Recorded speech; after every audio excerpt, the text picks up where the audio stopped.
Good afternoon, good evening, good morning, whoever listened to this episode 248 of the Tree Talk podcast with myself, Jack Neville, and Matt O'Callaghan of the Weekly Observer and Vale Star. So much to get through this morning from hurling, football, ladies football, masters football, camogie, predictions, and all that good stuff. So stay tuned for all that and more. The impression of the game you get out of it, what you put into it, it's like a walk of life. If you're good enough, go out and get it, no more about it. Not so much control in the centre of the field from Kilkenny as Richie Bennett sends it high and over the bar. Your mother sends you down to the shop for a pound's worth of goods and she gives you 50 pence. You can't get the pound's worth of goods, can you? Just about kept in. Oh, well done, Johnny Buckley. To do that to Tomas O'Shea, he deserves to score from here. One of the highlights of the Sunday game. Limerick went out there from the word go today. No more about it. They made all the running, that was it. Put the ball over the bar and the back of it, and that's it. No ifs, no buts. Is there much time left? We have a couple of injuries. Here comes Kieran Curry. Curry leading the charge of the right brigade. 45 metres out. He's a chance to score. He's put it high. There's no sympathy in this game for anybody.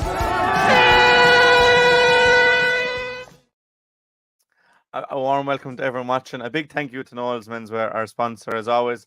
There's so much to get through today with all the codes, Matt. So I'll leave links here. If you're watching on YouTube, there'll be links here at the bottom so you can skip from hurling to whatever you want, or football if that's all you want to hear. So you don't have to listen to us all, but we would really appreciate if you did. Make sure to leave a like, comment, subscribe on YouTube, all that good stuff. As we record here on Wednesday morning or Wednesday afternoon, Matt, how are you keeping?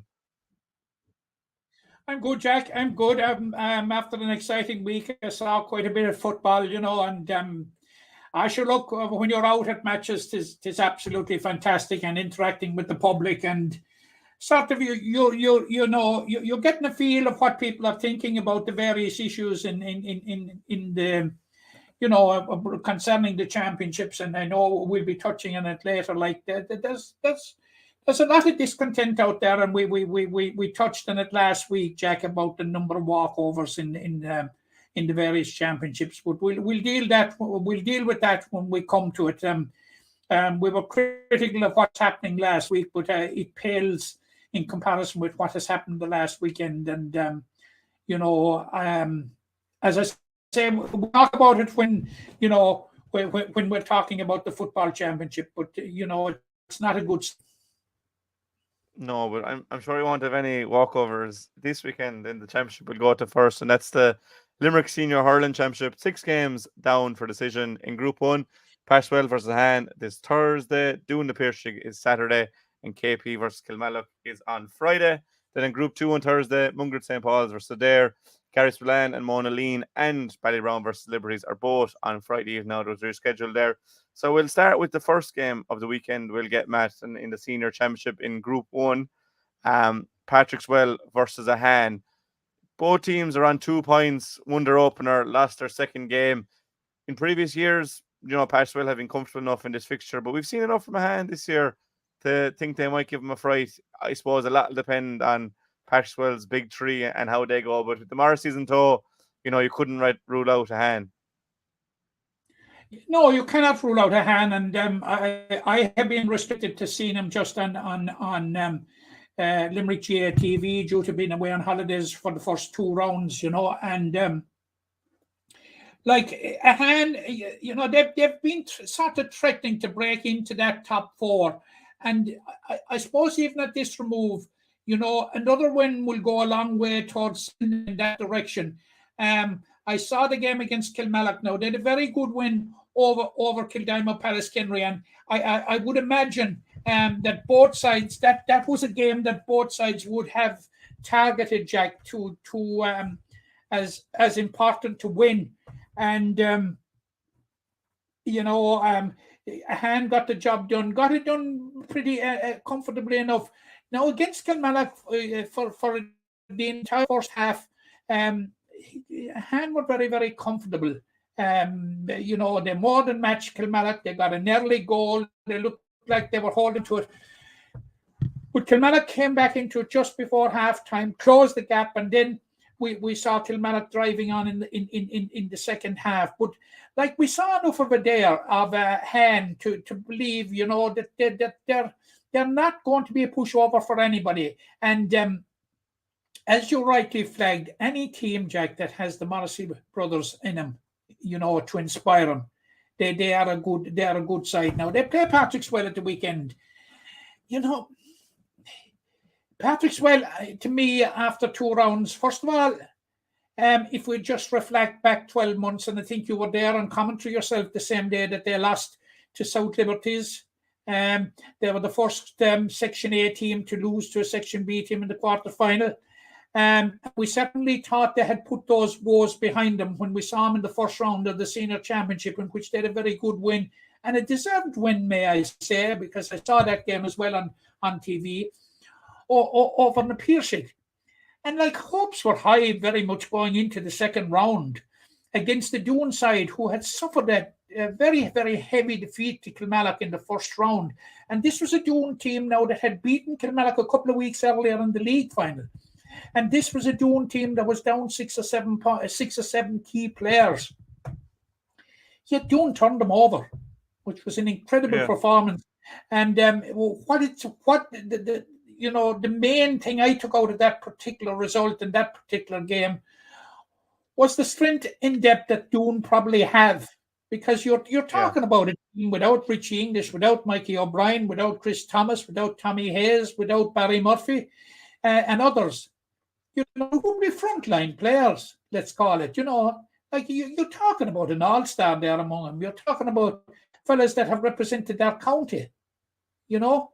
It's not too long ago since Tommy Hayes got a run with the Limerick senior panel, and they came and they beat Patrickswell, which to me makes Patrickswell an enigma. And that's why I make the point. Will the real Patrickswell please stand up? Because that'll be the question this weekend: is what Patrickswell will we see? And as I mentioned, with those 3 boys in tow, if they get going, they're a match for anyone. But if they don't get going, I definitely think we've seen improvements from Mahan. I've seen them twice this year, once in person, once on Limerick JTV. And this game is also live on Limerick JTV. So check out the link that'll go with this to watch it, or at in-player Limerick JTV. But it's an interesting one, Matt, there. And I will get to your predictions in a few minutes. But you mentioned Doon there as well. And they're also in an intriguing game, win the 𝘕𝘰𝘦𝘭𝘴, and that's also a meeting of teams level on 2 points. And for the likes of Patrickswell, and especially for Doon and the 𝘕𝘰𝘦𝘭𝘴, they'll be going for a semi-final space. So for that game on Saturday night, which is also live on Limerick JTV, Doon versus the 𝘕𝘰𝘦𝘭𝘴, how important is it to get that win? Because I think it's fair to say if you lose that game, you probably won't be looking at a semi-final. No, I don't think it's as simple as that. You'll still have 2 games to redeem it.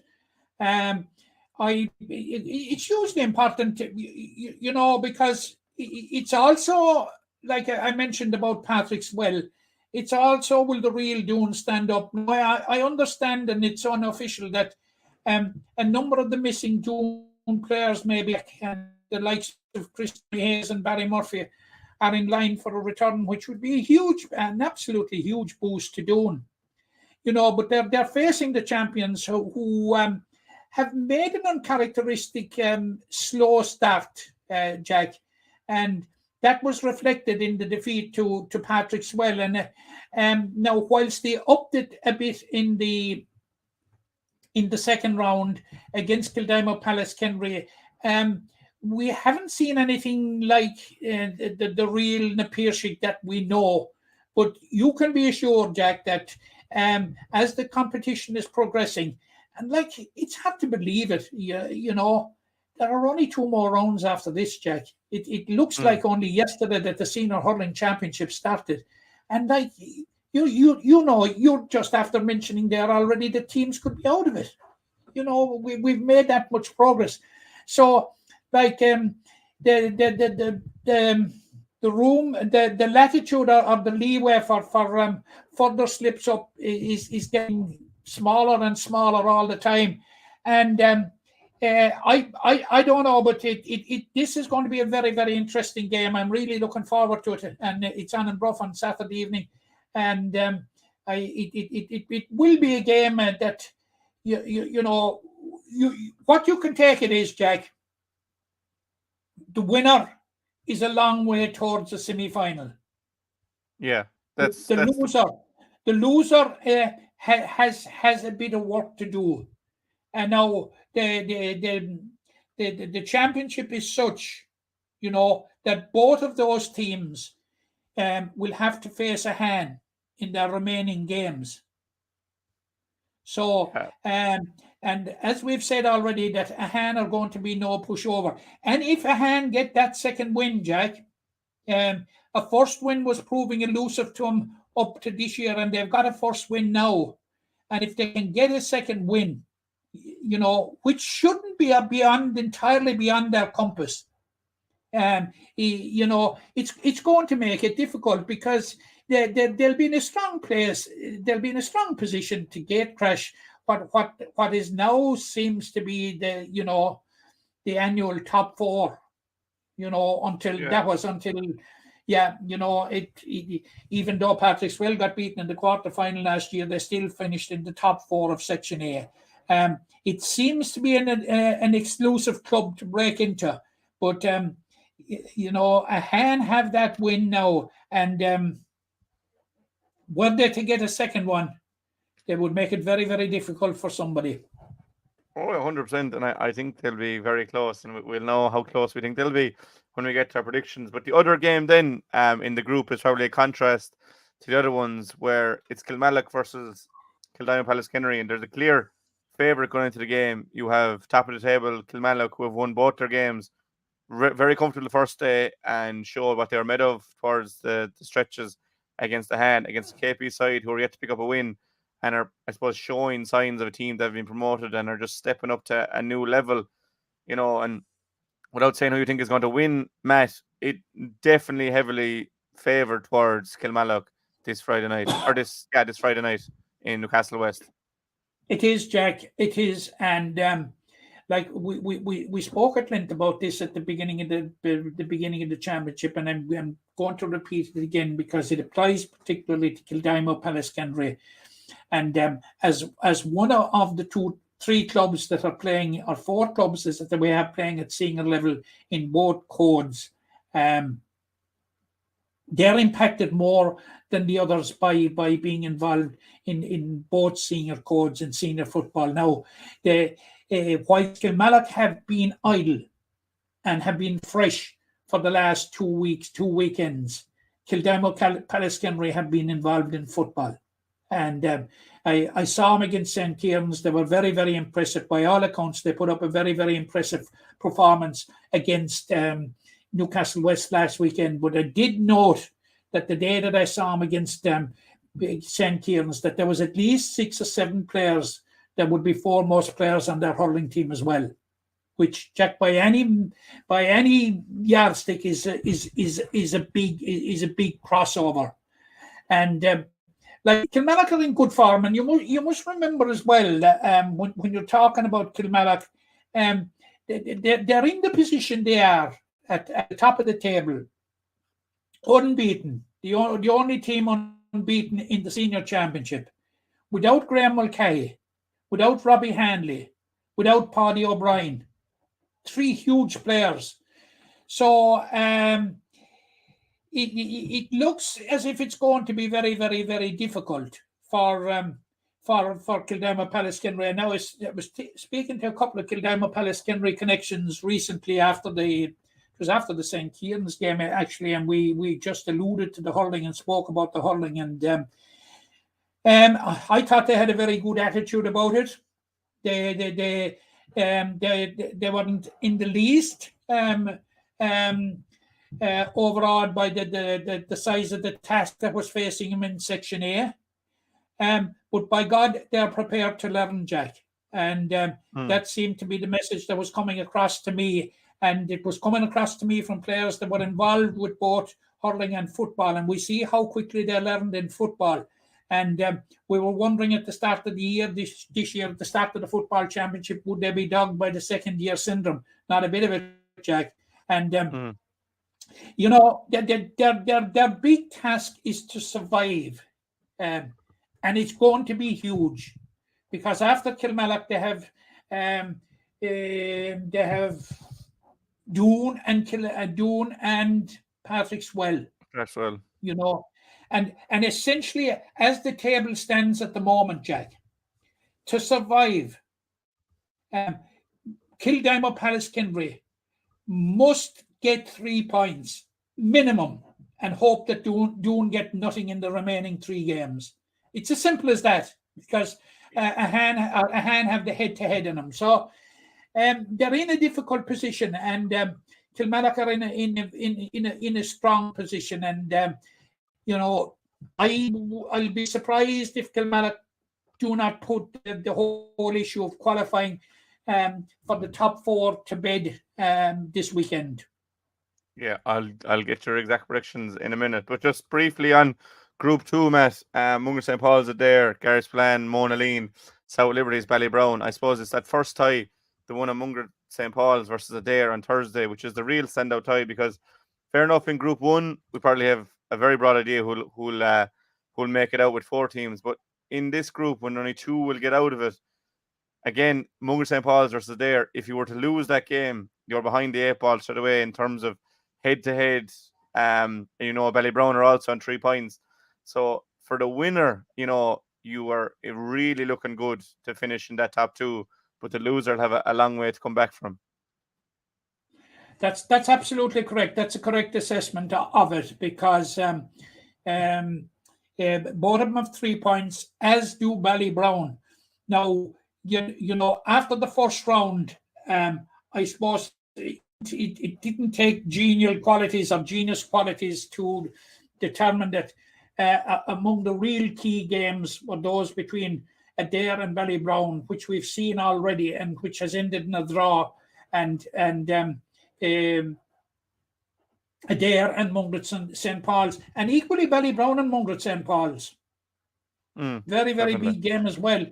Like, but it would look, you know, that you're right in your assessment, because were Ballybrown to win this weekend, and they'll be favourites, and we'll talk about it briefly in a second, against South Liberties, themselves and the winners of the game in Askeaton on Thursday night will be in a very, very strong position. You know, with two games remaining, it's going to be very, very hard to make up 2 points. Like, yeah, it might look simple on paper that, you know, making up 2 points, but you only 2 games to do it, and then there's very, very little scope, you know, for any further slip up. So that's an absolutely huge game, Jack. Obviously the game of the weekend in the group. Now, another game, of course, there is Monaleen, who are coming in on the back of winning in All Ireland, and they're coming back on the back of a very, very good win over South Liberties, the first senior win since they came back after their short sojourn away at intermediate. And they play a Garrisplan side, who certainly cannot afford at all to slip up, because Garrisplan have only 1 point, Jack, and that 1 point was got in a draw with Mungo St. Paul's. But before that, they had lost to Adair. And there is Garrisplan, the Bouncers. You must win this if they're to stay in the championship hunt. Like, lose this, you're down 5. You're down 3 points. You're down 5 points, and you're on a maximum then of 5. 5 is not going to get you into the quarterfinals. Now, 5 is certainly not going to get you promoted, because it comes Sunday evening that there could be 2 teams already on 5. You know, Ballybrown could be on 5, and you could have the winners of Mungo St. Paul's and Adair on 5. So Garrisplan are in a must-win situation.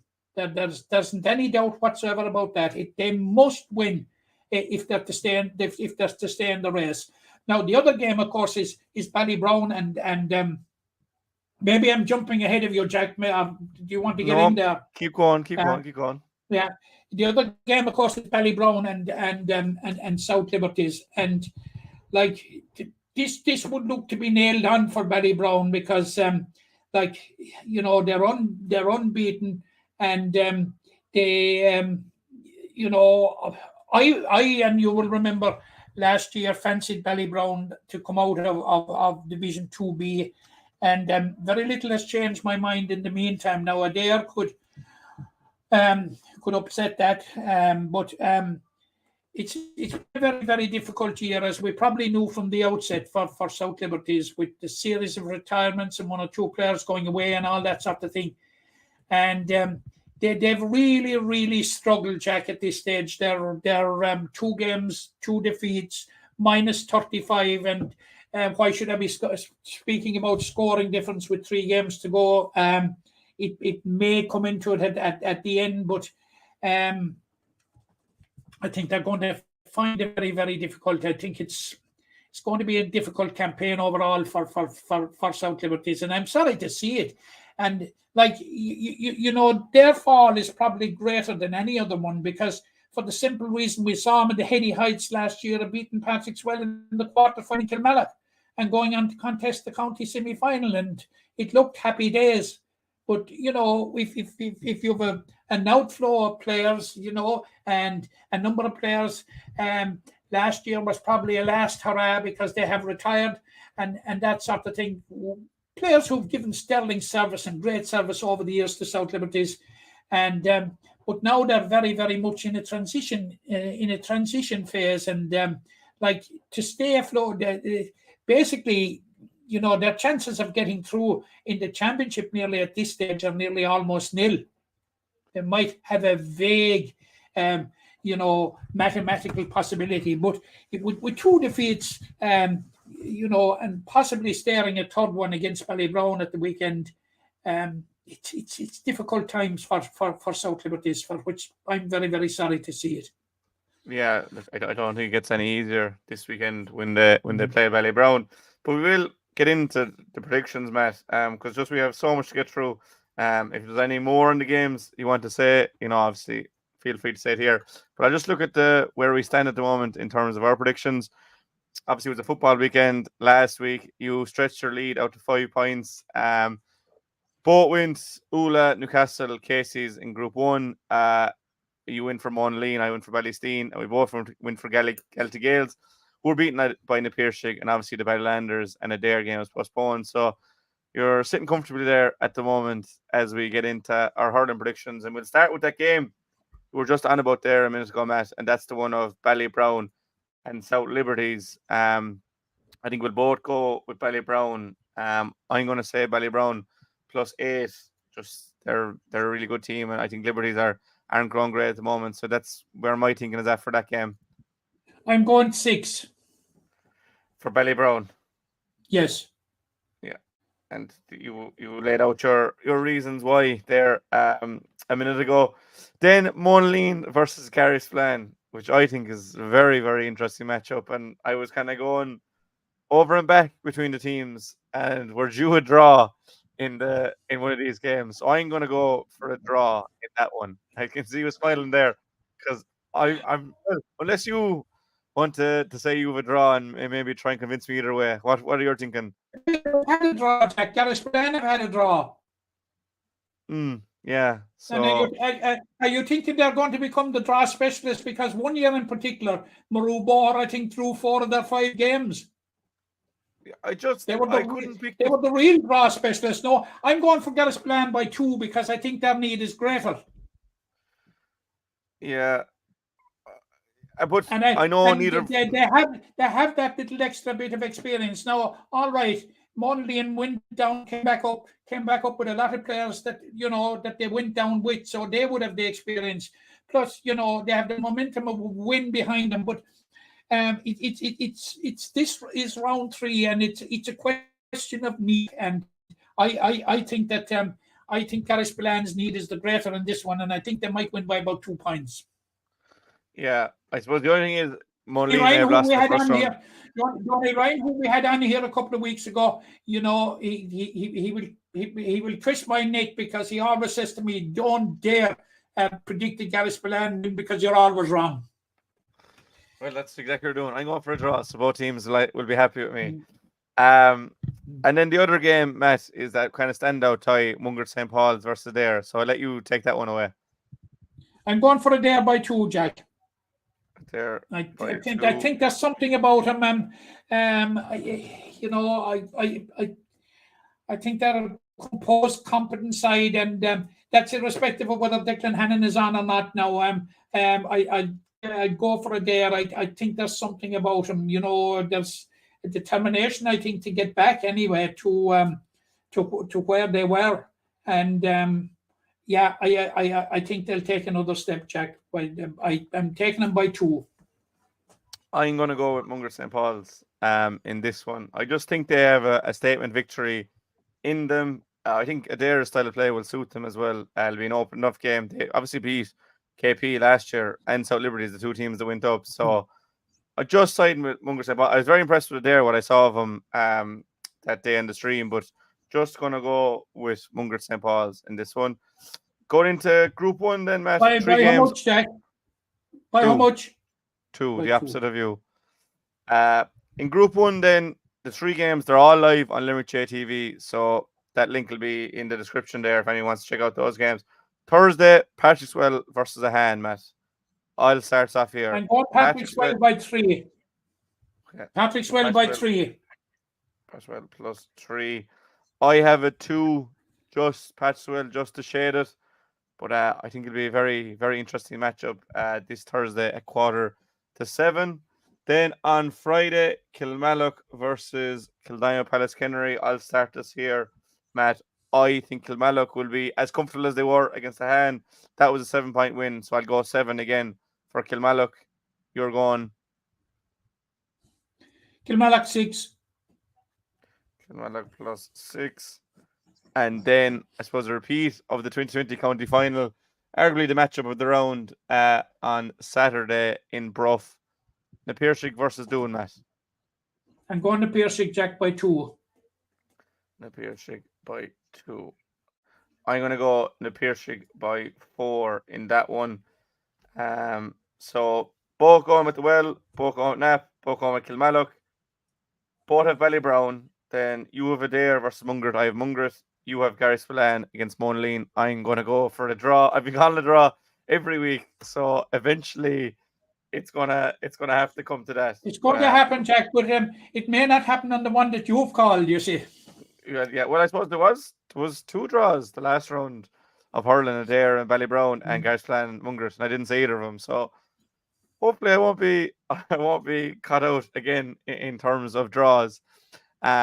But those are our predictions. Obviously, there's intermediate, Premier Intermediate, junior games. We will get to those. They'll probably be cleared up an awful lot this weekend.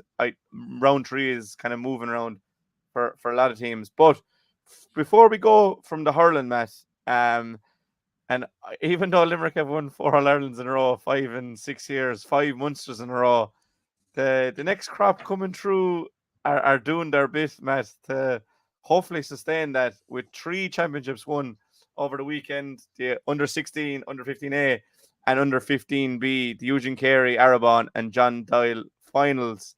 So the future definitely looks green, Matt. It does, Jack. And if you look back, and Joe Quaid was involved with this, and we spoke to Joe about it. Was it about 2011 or 2010 or 2011 or somewhere back, or maybe around then anyway, that we won them All-Ireland under 16. And we see how many of them came through to win minor titles, to win under 21 titles, and to win 5 All-Irelands.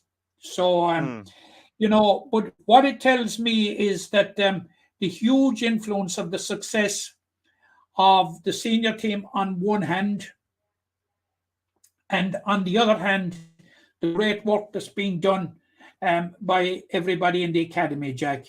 I hear little whispers of criticism here and there and everywhere. Not a lot, mind you, but they're here and there. But I think lifting the treaty, and I think the Limerick Academy has served us very, very well. And what more proof do we need, Jack, than last weekend? Like the the under 16s. They were, these competitions have been going on with a while, Jack, and we're down to the last four in these when these competitions took place at the weekend. So the Limerick semi-final and the final in the under 16 beat Dublin in the semi-final. Now both games were on in Kilworth in County Cork, and we had Cork beating Galway on the other one on the other semi-final, and Limerick beating Cork rather handsomely in the Eugene Carey final. It was a very, very emphatic win. So it's a landmark win, Jack, and we if we're looking for omens, if we look back to when it happened on the previous occasion, where it led us to, it certainly didn't lead us up a dark alley or down a rabbit hole. It led us to glory, and so we'd be hoping that there'd be a repetition of this. And of course, we might get a little snippet of what it has achieved when we see our minors year, because they will be essentially the under 16 team of this year. So that will be interesting. Now the under 15s went to Tipperary, got beaten by Tipperary in the Arabon semi-final, but went on to win the Shield, beating Cork in the Shield. Now the Bees also went to Tipperary to compete in the John Doyle Cup semi-final and final, and they came out winners of that competition with I think they beat Westmeath in the semi-final and had a good win over Galway in the final. So happy days. Now the under 14s were in the Faithful Fields, and they have a very, very good account of themselves. Were very, very unlucky that they too didn't come home with silverware. So it augurs so well. It augurs so well, for those that had the vision to set up the academy and the lifting of the treaty and all that sort of stuff. And it's great work. And congratulations and well done to everybody associated with the academy, Jack. And what has been achieved over last weekend, for 1 second, the importance of it should not be understated or underestimated. Yeah, definitely. We're getting greedy though, Matt. We're not content with winning all around at the senior level. We want the next crew to. We want that next crew coming through, and they're definitely showing us. Yeah, Jack, if you're expecting me to apologise for Limerick getting greedy, you have another one coming to you. You don't know me after 248 episodes.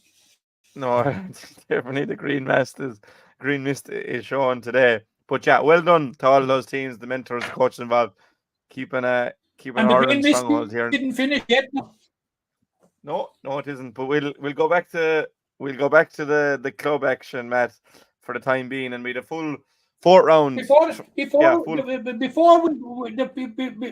we go to the club action, Jack, there's something I'd like to mention, and it's in connection with referees.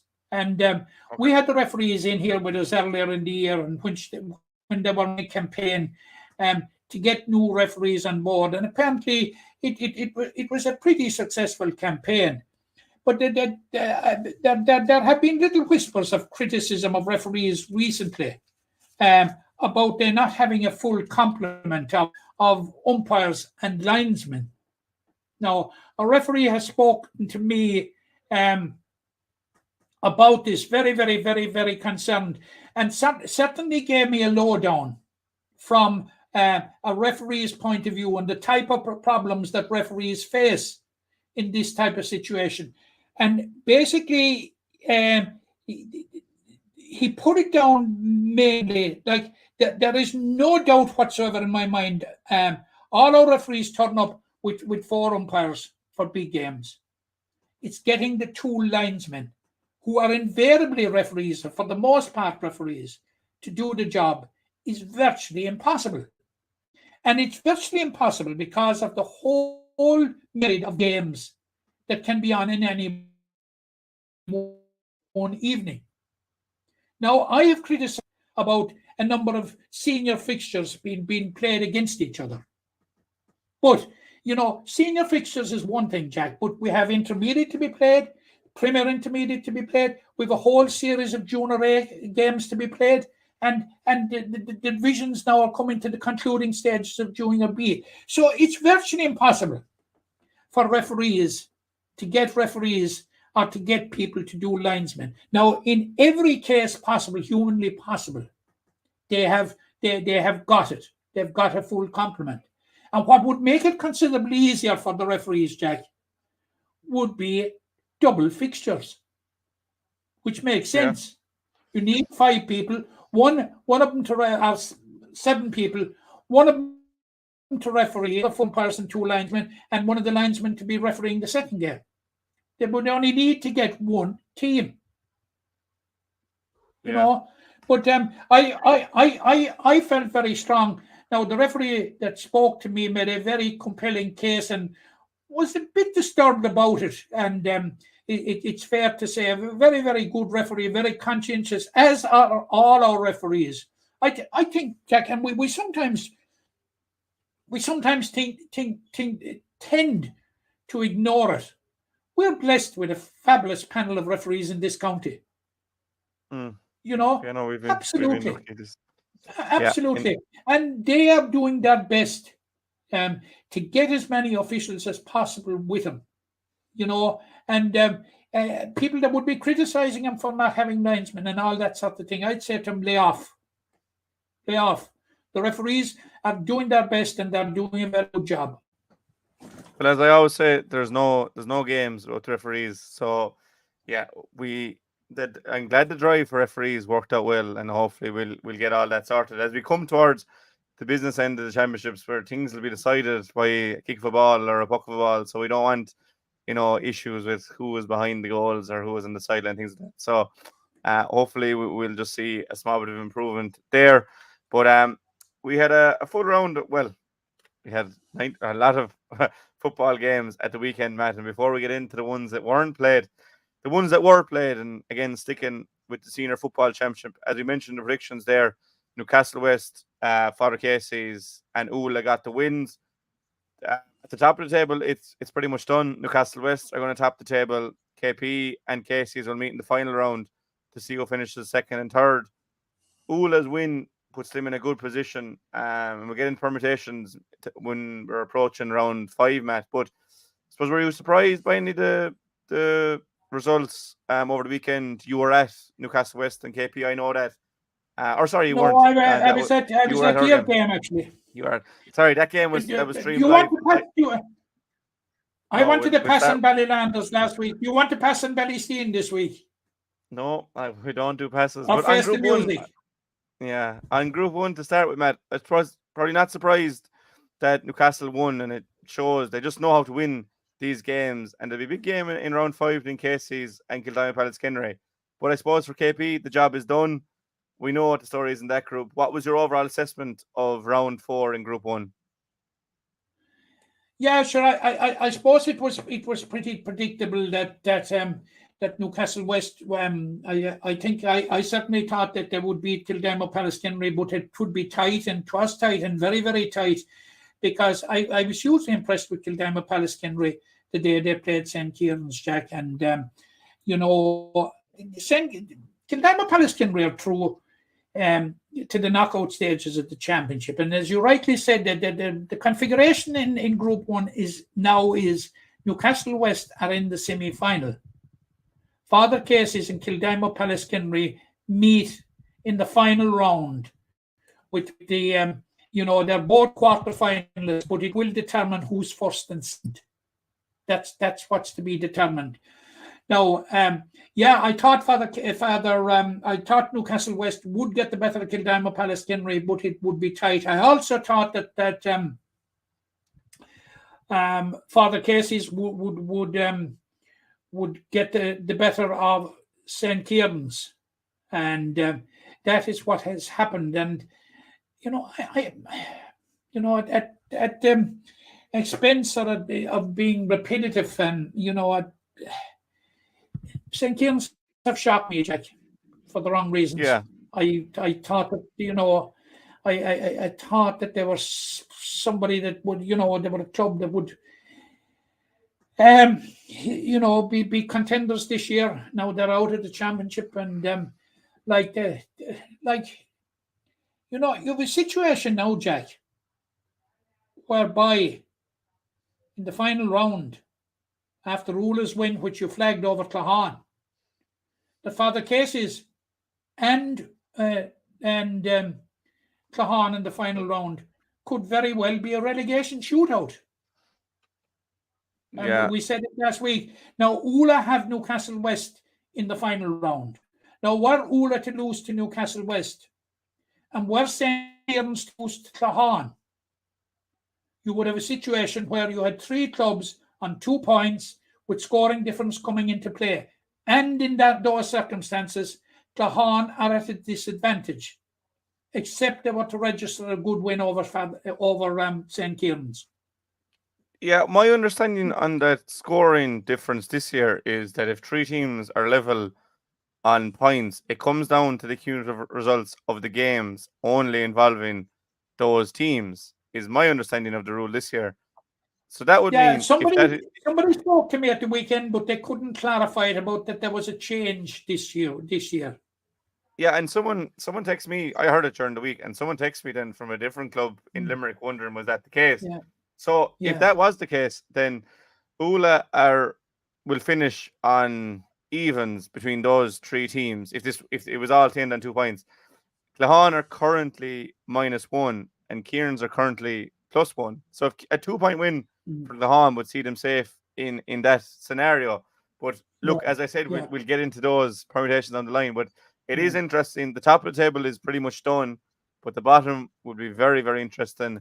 Come the final round. Now, Group 2 is Jack, but it's a classical case in all walks of life where there's anything tricky and difficult, we try to make it easy. But in the GA world, anything that's easy, we try to make it difficult. Yeah, well, I suppose we just have to wait and see how those games pan out. But they won't be on till the weekend of the 16th and 17th of September. Group 2 is a lot more tricky in the fact that Ballylanders and Adair's game was postponed, so they're behind the game. So technically, Adair aren't through yet. Now, they only need a win at the least to go through. They can probably still go through results elsewhere. But Na Piarsaig's win over Celtic Gales has really put them in a really comfortable position for that final spot. They know a win over Ballylanders will certainly get them through.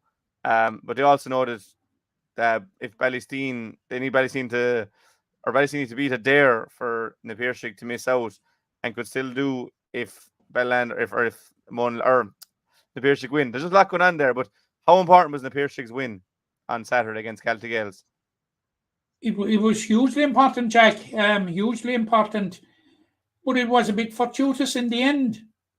Now, I think Celtic Gales led by a point at half time. There was a period from the 35th to the 45th minute in which Na Piarsaig scored 2-4 without reply. They got a couple of very, very good goals. A very good team goal finished by John Maloney, and very good individual goal finished by Gordon Brown. And you said to yourself, they're cruising. But Celtic Gales, had a man off around that stage. And they found a new level. And you just wonder why they hadn't found it earlier. And they hit 7 points without reply, 6 of them from Bob Giles, who got 5 in a row. And it was down to a 3-point game. And Celtic Gales were swarming forward in droves.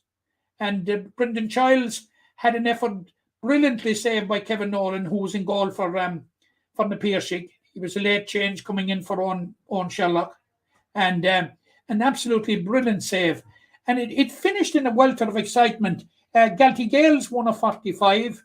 Conor McGrath lofted it in, and Big Tom Childs was inside in the square to meet it, punched it straight with power into the Na Piarsaig net, only to be ruled for a square infringement, that he was in the square before the ball. It was that tight.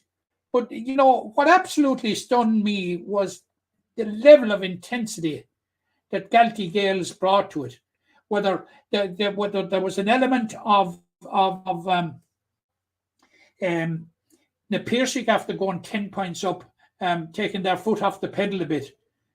But in the end, the Piercing were lucky to come out with certainly 2 points. Had Tommy Giles been 2 or 3 feet further out and to punch it to the net, it was a draw. Yeah, And, but those are the fine margins that they are.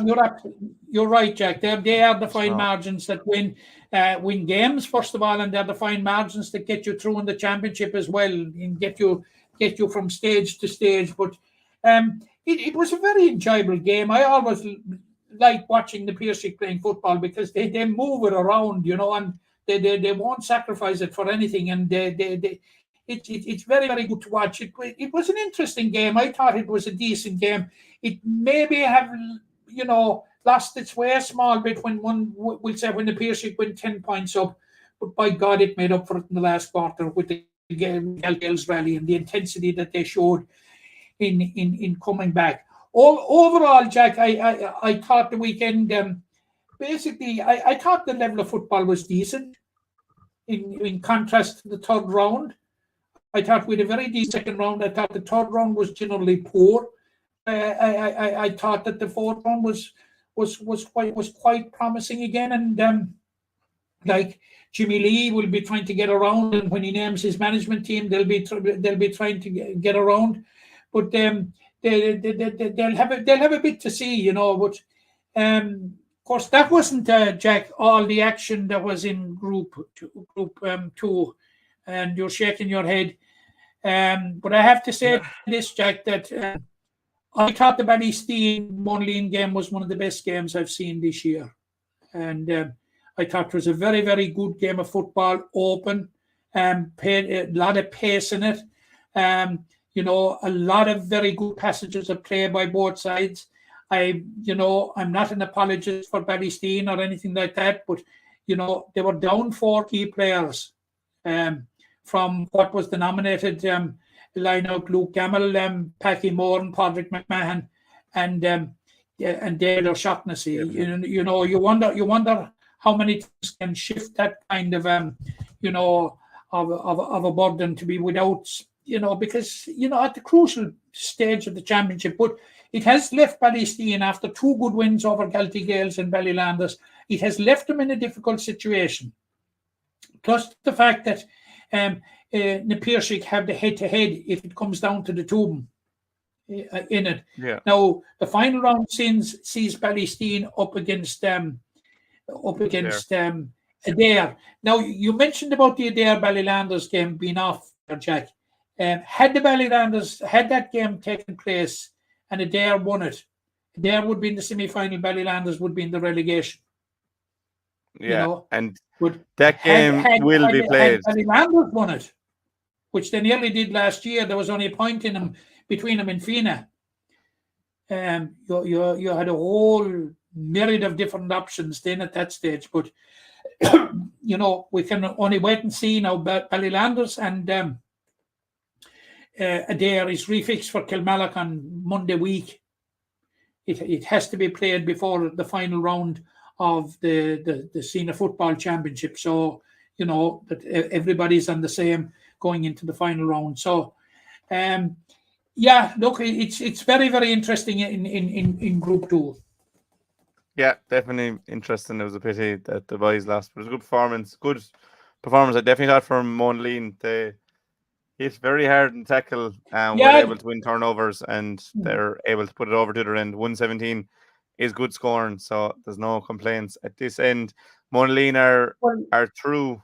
I also think, Jack, that the goal, and you were on the receiving end of it, I thought Luke Murphy's goal would be a strong candidate for goal of the season in its creation and in its execution. I thought it was an excellent goal, and I was hugely impressed. And there was high hopes for him since he burst onto the minor scene. I thought Darragh Murray had a very, very, very good game from him.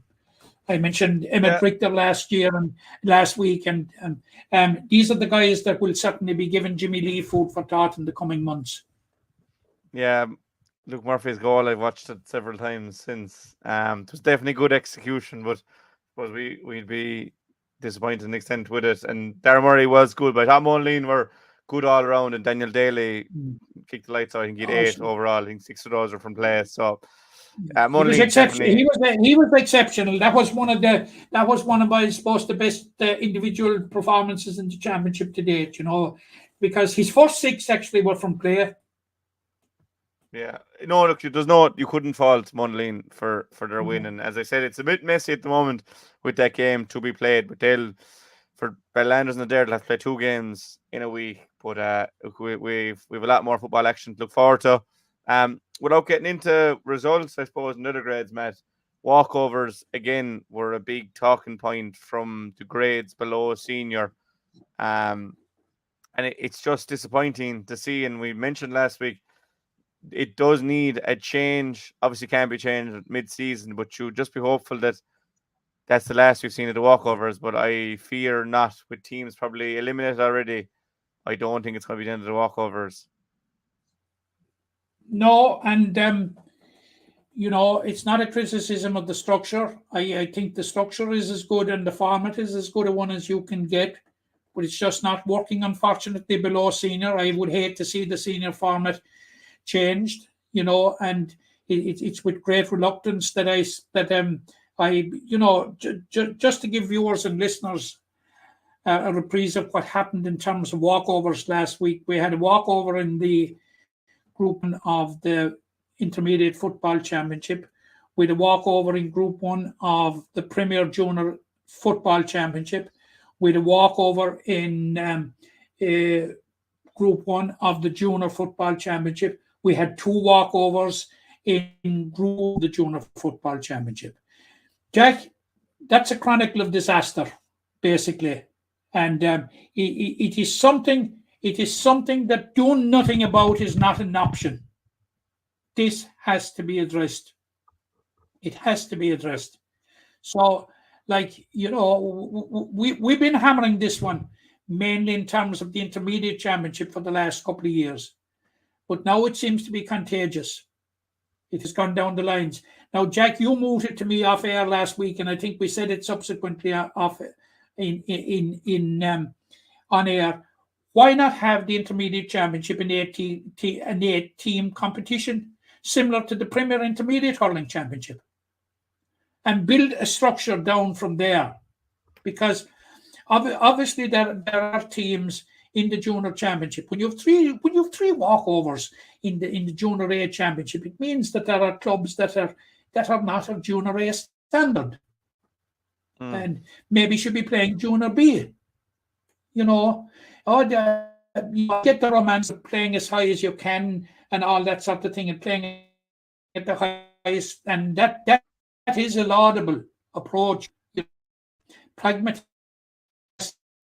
has to come into play at some stage, come into play in this one, and the pragmatic approach is that something seriously is done about it, Jack. Yeah, it doesn't benefit the teams that aren't playing. It doesn't benefit teams that miss out on games. It's just messy for those organising. I don't know where the blame lies, but just something needs to be done about it, and make sure that we don't be talking about it next year for a third successive year. But it's something I don't think either of us like talking about, but it just has to be addressed, because there's people missing out, and obviously there's players that want to play. So it just needs to be highlighted. Hopefully, when we come to round 5, we won't be talking about walkovers, Matt. But as I said, I get a strong feeling we will when we get towards the final round. Yeah, but the whole issue, Jack, of the integrity of our championships is at issue here. It's a serious matter, and it needs to be addressed with. And as I say, I'm not so sure what the answer is, but it's time, Jack, that the clubs are called in and talk with the football board or whoever on the county board, and that everybody puts their cards on the table and we have an honest conversation on the matter. Because what has happened for the last 2 years cannot be allowed to continue. Definitely not. 100%. But keeping with the team of football, we had plenty of games in the ladies' championships over the last 10 days or so. Last night we had a full set of results. I'll just go through them there. In Group 1 of the Senior Championship, Monaghan and Ballylanders played out a draw. Fiona Castleman and the Old Mill played out a draw as well in Group 1. In Group 2, Oola beat Broadford to make it 2 from 2. In intermediate, Knockany beat Adair, Mungo St. Paul's beat Maru-Boher, and Galta Gales had a comfortable win over Father Casey's another group. And in the junior, Ate and St. Elby's were comfortable over Grudy Gales and Gerald Griffins, respectively. Just on the senior for a few minutes, Matt. I think Oola are the thing we have to start with. You know, came up from intermediate last year, lost the final the previous year, but they're making up for last time with 2 wins. We know the teams are through anyway before, but they'll top that group, beating the St. Elby's team that were in the final last year and a Drumbroffer team that were in semi-finals. So brilliant start by Oola. Yeah, I was just wondering before I reply to that, should we start predicting the ladies and you'd get plenty draws in it? Well, again, like there was 2 there, but I haven't seen a draw in a while. So I think once we start predicting, we'll lose out. But I just think with the predictions, there's only so many games you can get to in a week, and generally the ones that we're talking about are the ones we can get to. But Jack, a couple of draws. There doesn't a doubt. You're right, absolutely 100% right. Oola have the story of the championship so far, and in the format, the team that tops the group goes through automatically to the semi-final. So Oola have a semi-final place nailed down already, which is an incredible achievement because, you know, you looked at their group and you said to yourself, you know, by God, if there's going to be a baptism of fire, you have last year's runners-up, you have last year's semi-finalists. It's a step up, first of all, to senior. But when you step up against that type of opposition, it's a massive step up. But by God, Jack, they met it head on, and it's tremendous credit due to them that they're through from Group 2. It's going to be very interesting. It's going to be very interesting in Group 1 because you have a situation whereby you have Monaghan and Ballylanders both on 3 points, and you have Johanna Castleman and Old Mill both on 1 point. And the final round is Monaghan travel to Fiona Castleman and Ballylanders travel to Old Mill. So it'll be very, very interesting to see what the outcome of those games, because the semi-final spot in Group 1 will not be determined until the final whistle is blown on both of those games on Sunday evening. And both of those games are on at 6 o'clock on Sunday evening. So there's plenty to look forward to. And it's the same in the Intermediate Championship. The Intermediate Championship is Knockany, who were runners up last year, have 2 wins, Jack. It's a 4-team, it's a 4-club group, and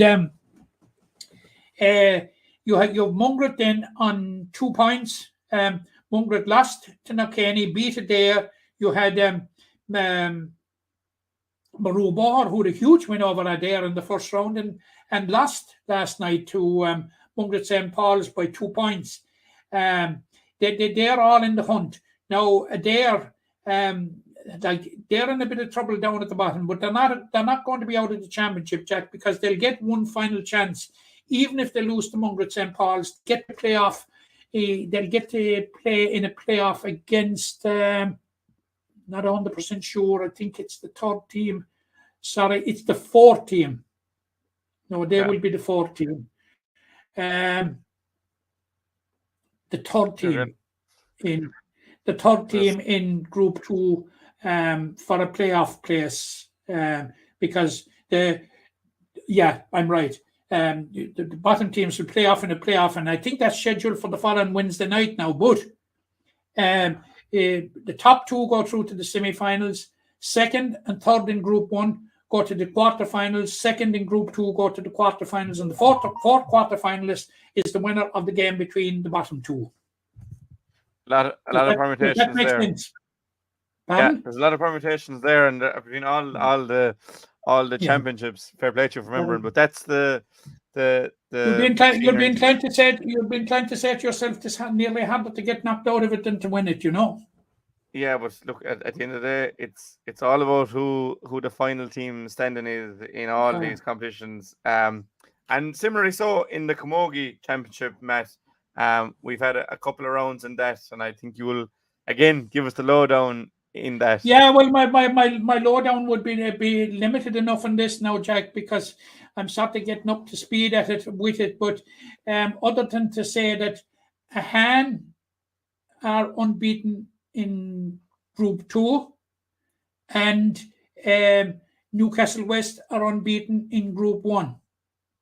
Now, as far as I know, Newcastle West have played 3 games, Han have played 2, because Han are in a smaller group. So, it looks as if those two clubs will be going through to the semi-final. And I say, I probably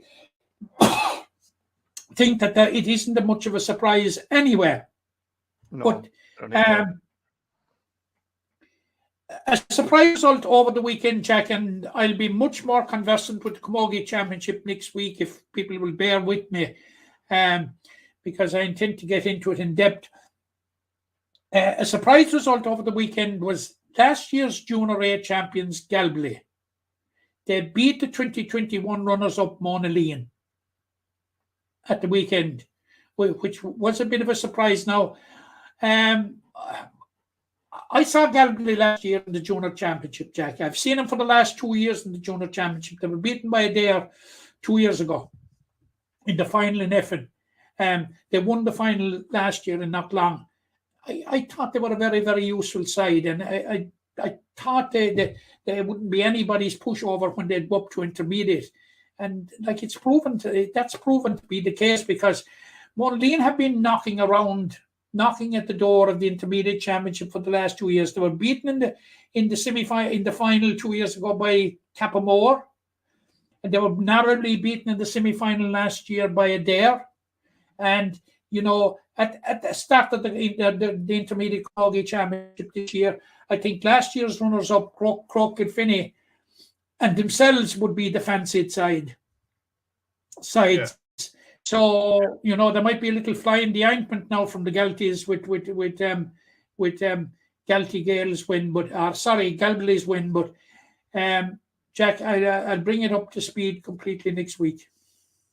No, I thought that's well good enough for this weekend. As you said, it's not surprising to see Newcastle West and the defending champions Han, who have split the last 4 titles, I think, between us at the top of the table so far. But as we said, it's when we get into knockout stages that those teams will really start to show their own, and then you've teams coming from nowhere. And another team we must congratulate before we finish up, Matt, is the Masters side, who are into the Spirit Cup final after beating Kildare by a single point at the weekend. And this Masters thing has been going on for a long time.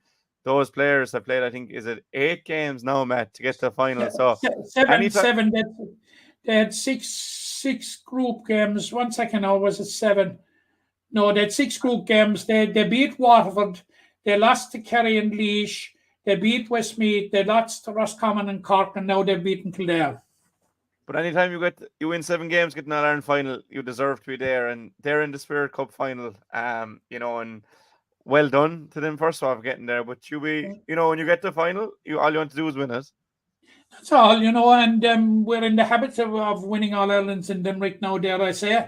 And that's the other bit of green mist I spoke about earlier, and I've seen the Masters. I've seen them 3 times anyway this year. I've been to their games, and it's a really good competition and highly entertaining. And there's great camaraderie between not just the squad but the opposition as well, And Limerick have done quite a bit of preparation for it, and you must remember that it's Limerick's first year in it. And there are counties that have been in it for a number of years, and they've been left in Limerick's trail at this stage. So, they beat Kildare. It was 1-7 to 1-4 at half time, and Limerick won by 2-10 to 2-9. They were facing the breeze in the second half, which was quite tricky enough. But I think it was level nearly coming up to half time, and Ray Lynch got a goal. Ray Lynch from Bradford. he got a goal again in the 5th minute. He got the 2 goals. But they were absolutely crucial scores. Now, Ronan McGee, who's an Antrim native and who has been playing with Hospital Herberstown for a number of years, he got 5 points. He has been very prolific right through the competition, and he like Morris O'Connor is still playing club football in Limerick, and I'd say there's a couple of more as well, which is great testimony to these lads, the way they keep themselves in such good shape. But now they face Armagh in the semi-final. Now, if you're looking for omens or if you're looking for form guide, Armagh just got over Westmeath in the semi-final. Limerick beat Westmeath by, I think there's 4 points or 5 points in Mullingar. All that would suggest that this one will go down to the wire. Now, the likely date for a Jack is next Saturday week at a neutral venue. Well, we'll be sure to keep you up to date if a fixture is put on it. But I just hope they'll make a better job at determining neutral venues. Because Kildare playing Limerick in Laois, I'm not so sure that's a neutral venue. Well, it's a neutral venue notionally at least, but in terms of travel, it's not a halfway house. Yeah, well, look, they'll want to win the battle on the field wherever it plays. But well done to the side for getting to the final. We'll keep you up to date when that final is on. I think that's it for today, Matt. We've the hurling football, ladies football, Camogie and Masters that we set out to discuss. There's nothing we're missing, is there? Well, we failed to get to last week because of the Gremlins. We failed to get to the Harty Cup, you know. Oh yeah. And the encouragement that we get from it, from the fact that four Limerick schools are in the Harty Cup. Now, you know, a few from Doon, a few from Tipperary will be with Doon, and there'll be a few from Clare with Ardscoil Reach. I get all that. But it's nearly 5 that we have, because quite a few Limerick players will be turning out with Charleville CBS as well. But anyway, whatever, Jack, to go from 1 to 4, it augurs extremely well for the state of health of hurling in the county. And I suppose it just dovetails nicely and tallies very nicely with what we saw happening at the weekend. Now, some of those players in the under-16 squad, we will probably see them in the squads of the Harty Cup when they become available in the coming weeks. And, but it augurs terrible well, and augurs very well for the work that's been done by the schools, which is very, very important. The great work which we tend to ignore a bit, Jack, and which I'll be visiting in the coming weeks, work of Cumann at the primary levels, at the primary school levels, in which they have a fantastic structure of hurling, football, ladies football, camogie, absolutely fantastic. And competition that's running for the whole year now, and they have the interdivisional, they have the inter-schools, they have the sevens competition, like absolutely fantastic. And then they have the inter-county action in during the summer when the Munster Championship is on. So, like, you would have to say overall that the state of hurling in this county is in a rude state of good health at all levels. Because long enough, Jack, we were whinging about how good the schools, the national school structures were in other counties, how the secondary school structures, were in other counties. Now we have an excellent Cumann school structure. We have an academy, and we have 4 teams in the Harty Cup. Happy days. Yeah, definitely happy days, and a nice way to bring this podcast to an end. Thanks again to everyone for watching, getting your comments in. There, we always get back to those, maybe a bit later than I'd like, but we do answer your comments. Make sure to like on YouTube, subscribe, hit the bell. A lot of people watching aren't subscribed, so make sure to do that so the algorithm can work in our favor. If you're watching on Facebook, make sure to like and share. On Twitter, make sure to retweet and like and all that good stuff. Thank you as always to Noel's Menswear, and to you, of course, Matt, for your contribution. That's episode 248 in the books. We'll be back again next week for more Limerick action. Thank you. The impression the game you get out with what you put into it's like a walk of life. If you're good enough, go out and get it, no more about it. But not so much control in the centre of the field from Kilkenny as Richie Bennett sends it high and over the bar. Your mother sends you down to the shop for a pound's worth of goods and she gives you 50 pence. You can't get the pound's worth of goods, can you? Just about kept in. Oh, well done, Johnny Buckley. To do that to Tomás O'Shea, he deserves to score from here. One of the highlights of the Sunday game. Limerick went out there from the word court today. No more about it. They made all the running, that was it. Put the ball over the bar and the back of it, and that's it. No ifs, no buts. Is there